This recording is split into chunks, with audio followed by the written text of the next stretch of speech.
क्या तुमने कभी कोई ऐसी आवाज़ सुनी है जो बोलती नहीं पर सीधे दिल को छू जाती है?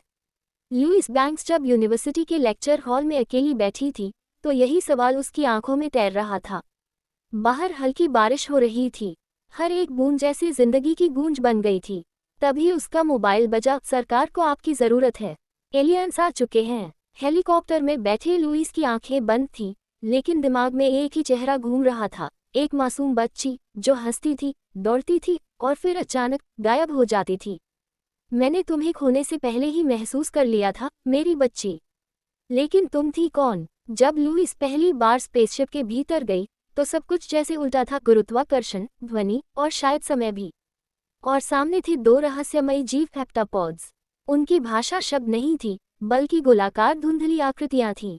अगर हम बोलते हैं तो हम वक्त में एक रेखा चलते हैं, लेकिन अगर ये गोल घुमाव में बात करते हैं तो क्या ये समय को पहले ही देख चुके हैं? लुईस अब सिर्फ भाषा नहीं सीख रही थी, वो खुद बदल रही थी। हर बार जब एलियन कुछ बोलते, लुईस को झलकियां मिलती भविष्य की। एक बच्ची, उसका हंसना, उसका मॉम कहना, और फिर बिस्तर पर लेटे लेटे उसकी सांसों का रुक जाना। अगर मैं जानती हूँ कि एक दिन वो मुझे छोड़ जाएगी तो क्या मैं फिर भी उसे जन्म दूंगी? इयान उसे देखता है। क्या तुम जानती थी कि हमारी बच्ची मर जाएगी? लुईस की आंखों में आंसू थे। हाँ, फिर भी मैंने चुना तुम्हें, उसे और उस हर पल को जो हमारे बीच रहेगा। कभी कभी सबसे सुंदर चीज वही होती है जो टूट जाने के बाद भी अपनी जगह छोड़ती है।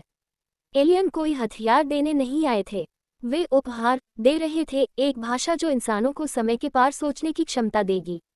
लुईस ने उस भाषा से देखा कि कैसे भविष्य बदला जा सकता है और कैसे कुछ चीजें पहले से तय होते हुए भी फिर भी जीने लायक होती हैं। लुईस अपनी बेटी को गोद में उठाकर देखती है। वो जानती है कि एक दिन ये सब खत्म हो जाएगा, लेकिन आज वो उसे सीने से लगाए बैठी है। अगर समय एक वृत्त है तो मैं हर बार तुम्हें फिर से चुनूंगी।